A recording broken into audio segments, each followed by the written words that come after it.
Selamünaleyküm İkrarlı gözlüklemeler. Keşke xeyirlik olsun. Ben Adil Uygur Tədqiqat İnstitutundan hemenlarga. Samim salam yollayma. Arabda institutumuzun müdiri şundaqla Hacettepe Üniversitesi Edebiyat Fakültesi Tarih Bilimi Fakültesi doçent doktor Erkin Ekrem Muallim bilen ötküzüp kelayotgan Xalqaro vaziyat va kun tartibi nomli programmamizniki yangi bilimi uzun adı bo'ldi. Erkin Muallim hoş geldiniz. Hoş bulduk, rahmet. Biz bugün programımızda Amerika Xəzin İşlər Ministri Yellen'inki Xitay ziyarəti haqqında söhbət edib barımız. Amerika Xəzin İşlər Ministri Yellen 7-ci ayındaki 6-cı gündən 9-cu günəcə Xitayda ziyarət oldu. Bu jarayonda Xitayınki baş ministri şundaqla Mərkəz Bankası başlığı və mühim əməldarlar bilan yuqori səviyyəli görüşlərini elib berganlığı xəbər qılındı. Əlbəttə Yellen'inki bu qatımqı Xitay ziyarəti xalqaradaki nüfuzluq mətbuatlarındaki qızıq noktaların biri aylandı. Şundaqla bazı suallarını payda qılgan oldu. Biz bugünkü programımızda Yellen'in Xitay ziyaretindeki tartışması şundaqla biraz burun dep ötkümüzdek şu ortağa çıkan payda olgan suallarga cevap verişimiz. Bu sualların birisi olsa bu Yellen'in Xitay ziyareti zaten kimler bilen görüştü ve qanchalik görüştü, nimeler muzokara qildi yoki nimeler muzokara qilmadi. Agar qilgan bo'lsa natija chiqdimi, chiqmadimi? Mühim mesele muzakara kılmamız neymiş muzakara kılmadı. Onun için Xitay Amerika münasebeti qandaqroq bo'lishi mumkin degan masalalarga javob topishtirishimiz. Ma'lum biz o'tgan haftaki programımızda Amerika Tashqi ishlar ministri Blinkenning Xitoy ziyarati haqida bunun 2 hafta burun suhbat va analiz etib olgandik.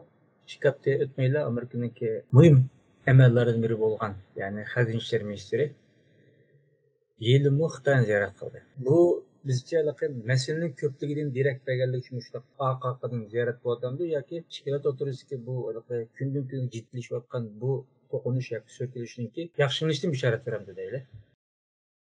Doğru, bu Yellen'den kim bu Amerika'nın ki şu iklim meseleye mesul olan John Kerry mi vardı, onun ticaret ministri Xitoy vardı.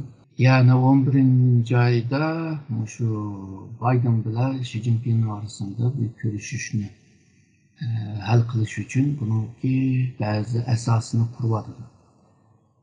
Onundan başka şu minister seviyede emas, ministerden töven bo'lgan seviyelerdeki bu hem Xitoy heyeti hem Amerika heyetime karşılıklı bir ziyaretini kılmoqchi.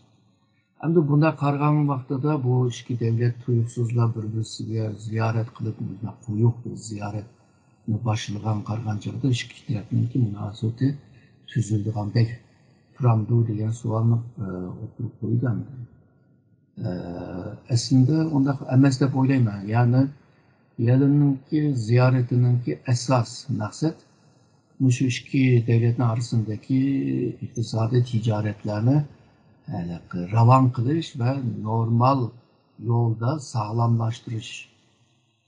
Çünkü bu her iki devletin iktisadı yaşamaz. Bu iki tarafınınki birbirisiga sağlam məbləğlama azıyvatıdır, karşılıklı bu ticaretin sonlarımı azıyvatıdır.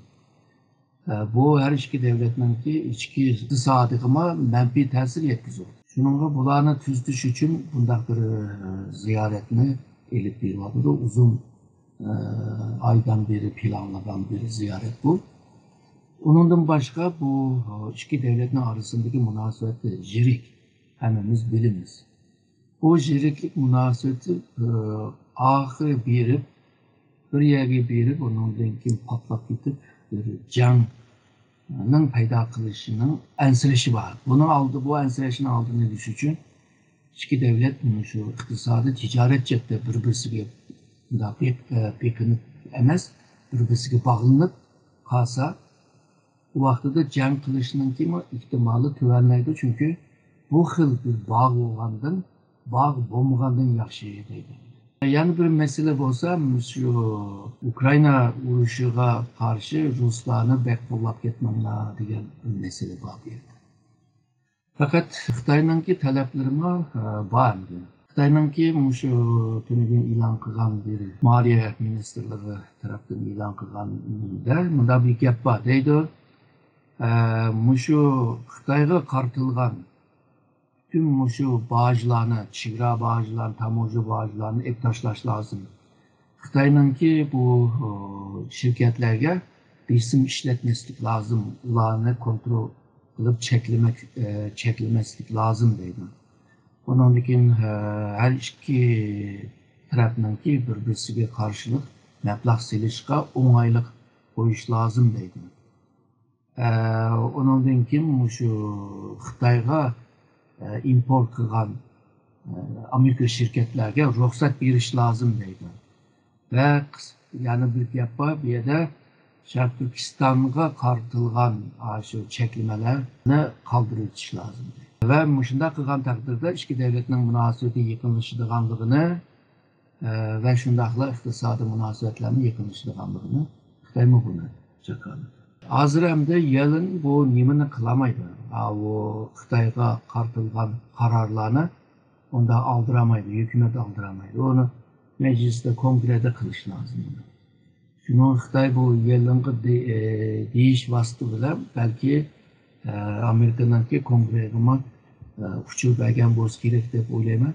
Çünkü bular biliş lazım yani karar nereden çıksın şu yerden eptaşlaş lazım değil mi yani kes kılış lazım. Yani jığıp kelgen çağda hamda yılın Xitay'ınki moyum iktisadiye mesul boğa adamlarla köreşti. Mağun minister seviyede kötü emeldar bilen köreşti. Her iki taraftaydı bu jığı müsbet buldu. Onun için rastçıl buldu. Meselelerine oturup koyuldu. Ama işel oldu mu bu gapga bizim demeyin. Şununla bu ziyaretin evvel şundak bir tenkitlenme vardı, şundak bir göz karışımı vardı. Bu ziyaret neticelik olmaydı oldu. Ama şu evvelmen yukarıda diyen sebeplerden tüpeyli ziyarette bir vardı çünkü devletin arasında köperek ziyaret olsa uçuşmazlık meseleleri azıydı ve ihtimal can buluşunun aldığını alalım. Xitay Amerika'nın arasında bunun yüzden köp şundak liniye battı birbirisiyle alaka kurallardan. Hazır hem de cık kalmadı hem de. Yanılı okşaş mı şu Amerika-Xitay arasındaki mutafiye ministerlerinin arasındaki görüşüş mü? Bu mu hal olmadı? Ötkende Blinken bağlamakta bunlar kılar mı? Yani jığıp kelgende nime bir müsbet bir ahval buldu degende iki tarafınki amaldarlar birbirisiyle görüşelerden bir halini yarattı, bir ahvalını yarattı. Diyalog başlanğanda bir ahval vardı hazır. Şunu bir yaratkan buldu, bunun eleke üzülüp ketkenmez mi? Hazır hem de şu münasebetine bir bağlıgan buldu ama asan bolgan muşu iktisadın ticari cetten kırgen buldu der. Muşu biraz asaraktı çünkü her ikisinin birbirisiyle bolgan ihtiyacı vardı der mi? Şunun hazır muşundan başlap iki devletindeki münasebetindeki liniyelerini kurup çıkış lazım. O sizce muşunda kesi iktisadi sadiki bu hemkarlık yoki savdo sadiki hemkarlık başkalık bexatarlik onun dinkin başka sahalar kengaymi kengaymandı. Hazır Amerika'nın hükümetinin ki aşında bir oyu var. Mesela iklim meselesini mi sözlü şeyle de ben de John Kerry'nin evinde de o. Bundan 2 yıl evvel John Kerry Xitayga bağlan çağda Wang Yi onu diyen şu iklim meselesini sözleşmen desem Uygur meselesini dinleyseydi. Demek ki hayada bir soda var değil mi bunlar diyende. Bunun için ticaret ministri vardı. Onun için 11. ayda Amerika'da içildiği pek gayri resmi liderler yığınında görüşüdü. Hazırca bilmeniz de resmi görüşmemdi. Kaydı için görüş koyamdı onu inik bilmemiz. Yani Xi Jinping Amerika'nı ziyaret kılandı mesela resmi ziyaret. Yığın katmışış başka. Amerika'nı ziyaret kılış başka. Bulardaki inqamez hazırlayıcı.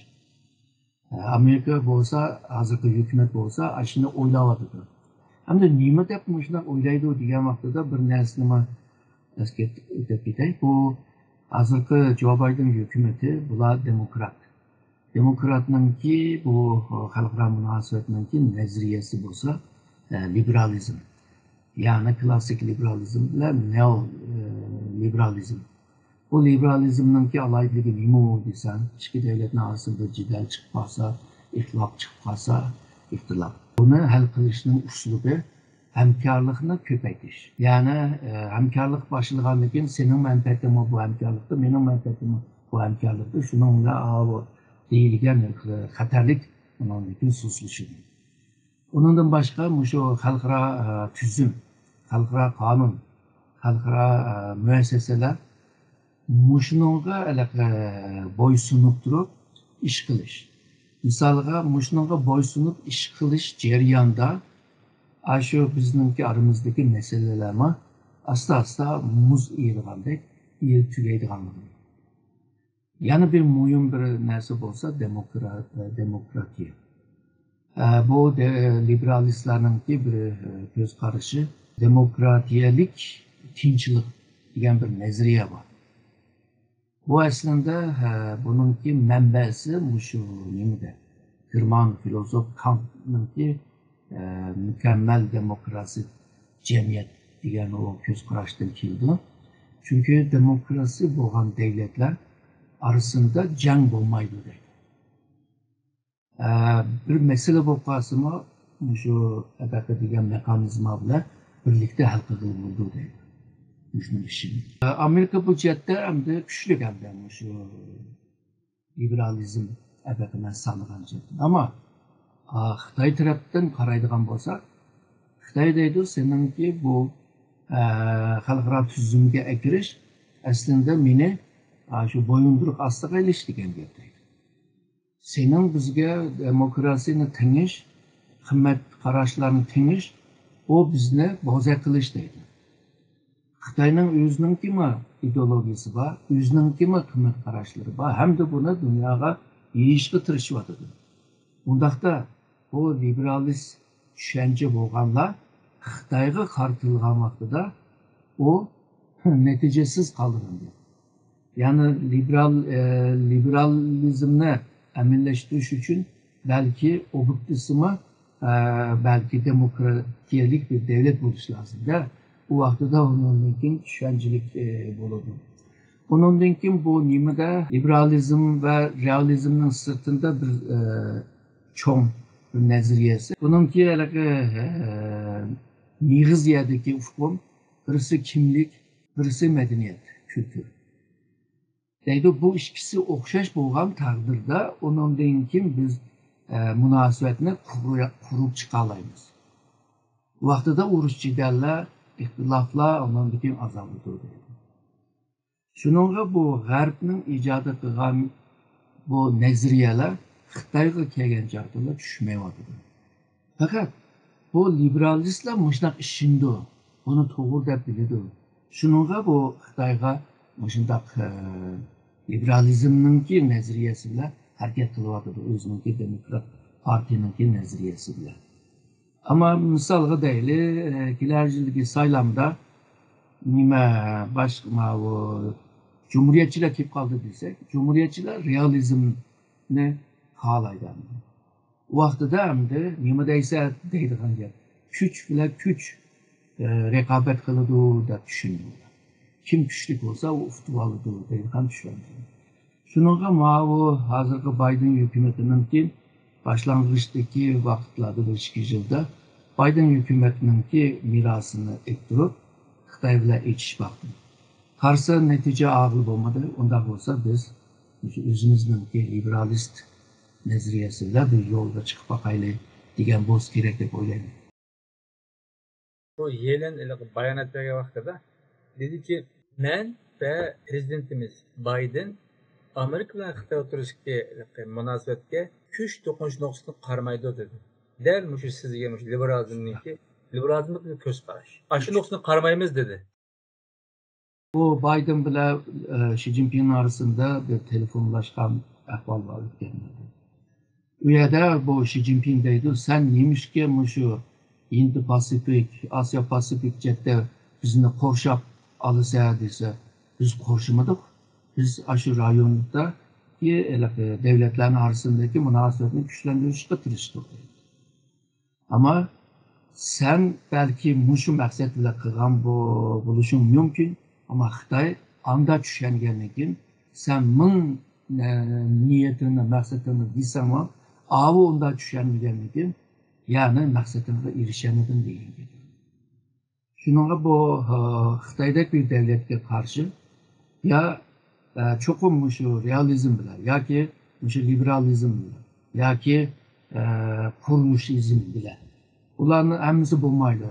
Xitoyga qarshi shu Xitoyninki o'zininki tushunchasi bilan Xitoyga qaytirib turib qilish lozim.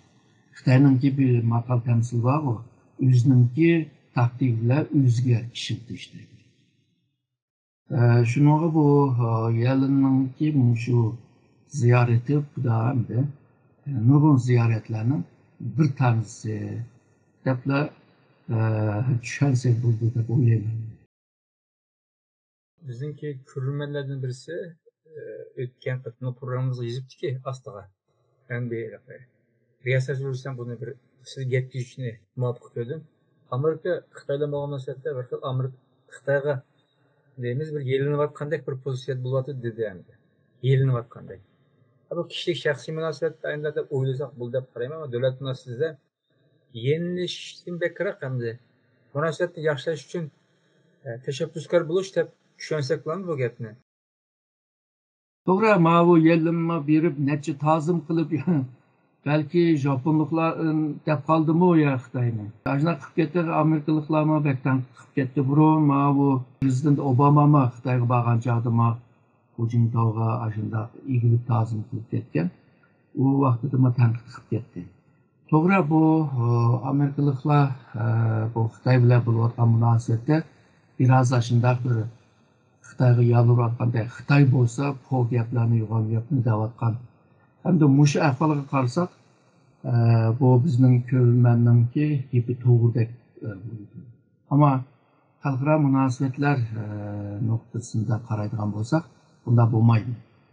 Amerika Xitoy orasidagi munosabat davlat bilan davlatning orasidagi raqobat munosabati. Bu 2017'de Trump hukumatining chiqargan milliy xavfsizlik strategiya hujjatida ashuna yozgan. Joe Biden hukumatining o'tkinchi milliy xavfsizlik strategiya hujjati va oxiri shakllangan shu milliy xavfsizlik strategiyasida Xitoyni shu Amerikaning bütün shu milliy manfaatga ziyon beroladigan kuchga ega bo'lgan yagona davlat deb ko'rsatdi.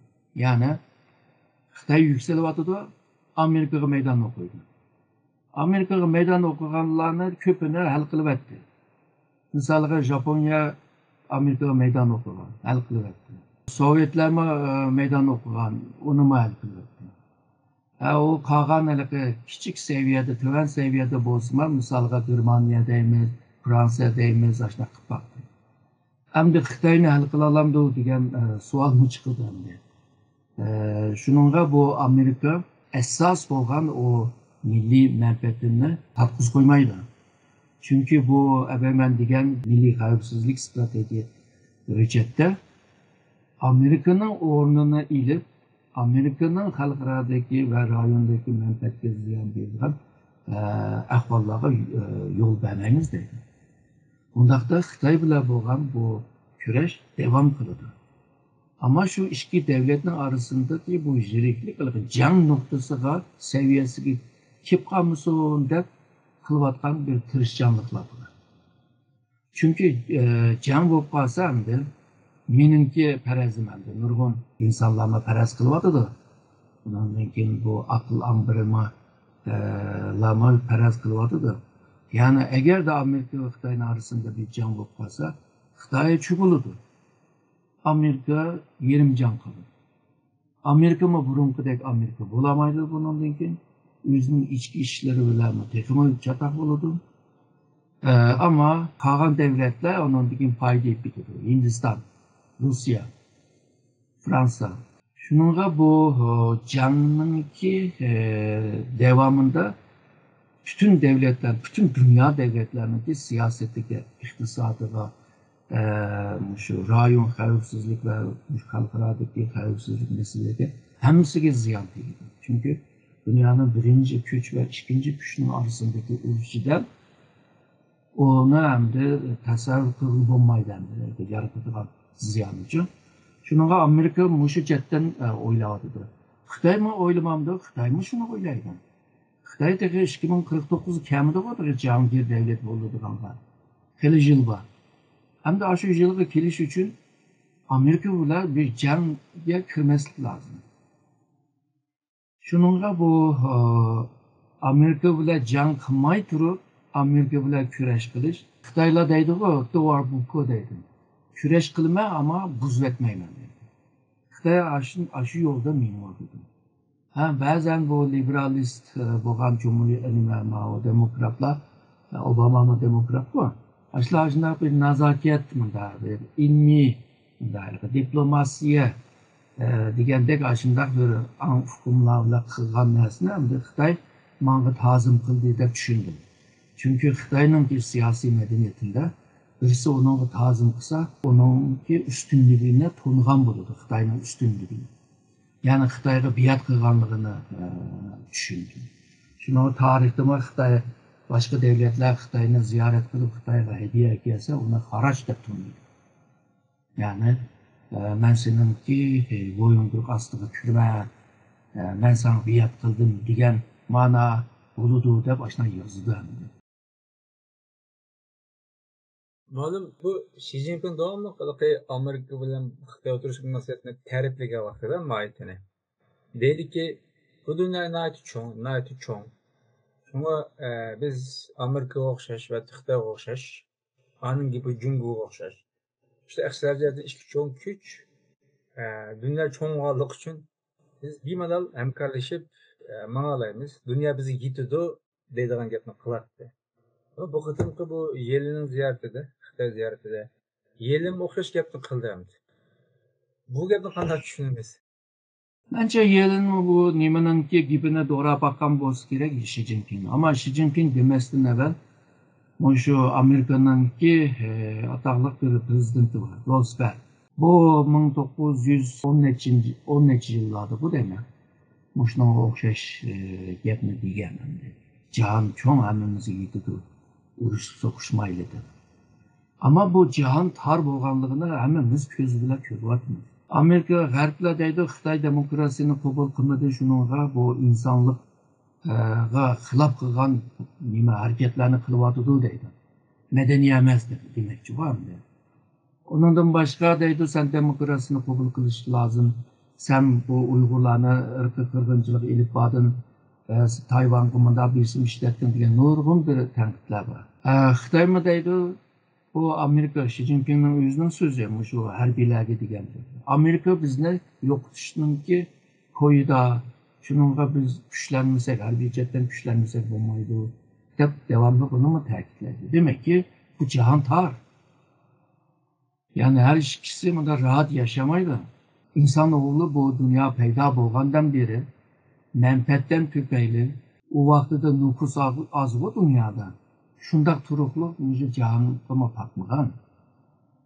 Çünkü menfaat aşında cihanı tarih kurducu. Belki yani bir dünyada, başka dünyada belki aşına buluştu mümkün ama bu dünyada olmaz. Xitoydagi bu meningki siyosatim, meningki ideologim nima deganda bütün insonliklarningki taqdir birligi jamiyatini qurib chiqish deydi. Shuningla kim markazlik qursa desa, men deydi shu. Yani Xitoy markazlik bir dunyoni qurmoqchi. Tarixdagi nimada hamda nazariyasi bu. Onun için dünyanın tinchligiga, dünyanın taraqqiyotiga, dünyanın hamma nimaga Xitoyningki projekti, Xitoyning plani deb davomli Xitoyni atab tashlab qiladi. Demakki sen haqninkini qabul qilmaysan degan gap. Amerika mı seninkini qabul qilmaydi, sen mi qabul qilmaysan, o vaqtda jidal bor. Jidal bo'lgandan keyin bu jahonga patmaysan degan gap. Ham Yelin amaldorlar bilan texmo rahat muhitda gapirish uchun, atmosfer yaratish uchun Xi Jinpingning so'zini ularning ministriga deb va Xitoy xalqiga deb turib, shunday qilgan bo'lsa kerak deb o'ylayman. Normal siz degandek bu kuch degan narsa shu xalqaro qonunda ulus davlat o'tirish konseptlar har qancha bunda barobarlikni asos qilgan bo'lsin, ammo ikki inson o'tirsa yoki ikki jamiyat o'tirsa, ikki millat o'tirsa yoki davlatlar o'tirsa chuqur bunda daraja hierarxiya munosib bo'lishi yani kuchniki mohiyatini tushundiganda filosoflar mo'ylab tushuntirdi. Chunki chuqur ustida bir turish kerak. Qolganlar sal pastda mandaq. Çünkü kuch boyada chuqur birisi ojiz, birisi kuchli bo'ldi. Kuchliki iqtisodiy jihatdan, ma'rifat jihatdan, har qaysi jihatdan, bilim jihatdan ta'sir qilib, nisbatan ojiz tarafga. Ojiz tarafma bilib bilmay kuchli tarafdagi ta'sir ostida qoldi. Mayli qara berganda bo'lsin, mayli siyosat belgilaganda bo'lsin, yoki nima ish qilsa işte buldu bu. Yani kuchli tushuntiradi-da endi. Realizm nazariyasini qabul qilganlar bir misolni berdi. Cho'stetis tuzaqdachi.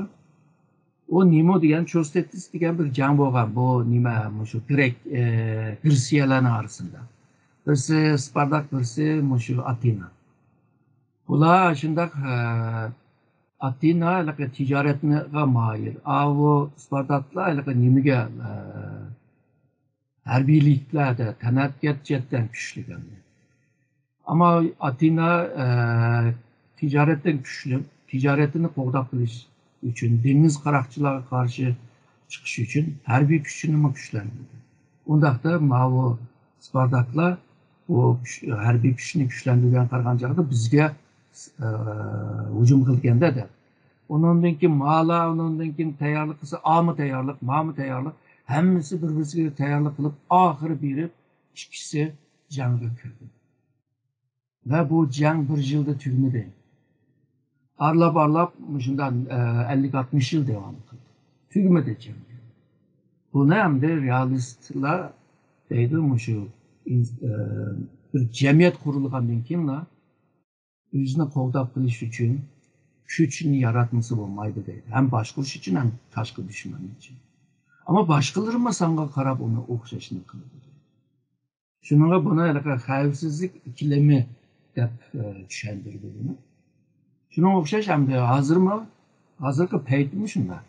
Ya'ni Amerika g'arb bir kutub, Xitoy, Rossiya ve başkaları bir kutupdek şekillanyapti. Bular bu kuchlar yani o'zgardi, yani birisi chiqib ketdi, birisi kirib yani. Neticede bir Şark ve G'arbning arasındaki hem qimmat qarash jihatdan, hem medeniyet jihatdan, hem degan manfaat jihatdan xalqaro munosabatda mashhur bir gap bor, atalmi bir gap. Yani mangu do'stlik, davlatlar arasında mangu do'stliklar yo'qdir deydi. Mangulik shu manfaat deydi. Manfaat o'rtaq bo'lsa, hamkorlik qiladi, birlikda bo'ladi, manfaat to'qnashib qolsa, dushman bo'ladi. Şununla bu Amerika Xitoyning arasındaki münasebet müşnak bir münasebet aslında. Bundan keyin ikki davlatningki qurilmasi o'xshamaydi. Şununla bu qurilma karakterlik bir urush jidan. Yani o'xshab qolgan bo'lsa, yani o'ngshildigan yerlar bor. Hamda bu yerda bu kuchni almashtirish yoki kuchni o'tkazib berish deydigan bir hukm bor. Powership deydi. Yani Amerika kuchini Xitoyga o'tkazib berish. O tarixda nurg'un bo'ldi. Misolga shu keyingi 500 yilning ichida 16 qitim shunda yangi yuksalgan kuch mavjud kuchga maydon o'qish ahvoli. Buning 12si jang bilan, qon bilan oxirlashdi. To'rti hamda shu xil sabablar. Misolga Angliya 20. asrning beshida o'zininki shu jahon hokimiyatining kuchini asta Amerikaga o'tkazib berdi. Bu yerda bir jang bo'lmadi. Qolgan tarixda nurg'un jang bo'ldi. Jang bo'lganning 12si edi-ku. O 12sininki ko'pinchisi shunday qurilmasi, yani tuzumning, hokimiyatning, siyosatning qurilmasi o'xshamasligi. Kültürel jihatda bir-birisiga o'xshamasligi, bir-birisini dushman ko'rishi yoki bir-birisini tanimag'ash va shuna bir jang bo'ldi. Buni Fuller Ellison degan bir Harvard universitetining bir professori shuni abatda degan millani rətlab bir kitab qılgan. Xitay bilan bir jang bo'lamdi deb kitap yazan. Onun xulası jang bo'ludi. Ama onun məqsədi jangni qandaq aldın olish. Kitapning məqsədi şu. Yani jig'ib kelgan chaqda yani şu hamkorlik qilish. Hamkorlik qilgan chaqda dushmanlik azaldi, bu ikkimiz o'rtaq bir ish qilgan bo'lsak, o'rtaq bir tijorat qilgan bo'lsak. Aşının qarab yo'l menmadi ama bu ikki davlatning orasındagi munosabat hamda o'tganlarda dedik, hamda shu kayniga qaytib burunqidek bo'lamaydi. Ba'zi ahvollarda qaytishninki ehtimoli bor bo'ladi. Ba'zi ketib bo'lgandan keyin qaytishning ehtimolimi bo'lmaydigan ahvollar bo'ladi. Bu nimadan nuqtadan o'tib ketdi. Bir-birisi bilan burunqidek stratejiya, hamkorlik, sherik devleti deydigan uzun bir munosabatni tushundigan bir hukm bor. Bu yo'q hamda. Hozir raqib bor. Aziz görməli, biz bugünkü programımızda Amerika Xəzin İşlər Ministeri Yelenindeki Xitay ziyaretindeki məqsədi iki turistik münasibət və bunun için qandaqraq buluş ihtimali üstündə analiz etmişdik. Erkin müəllim, köp rəhmət sizə. Mən rəhmət edirəm.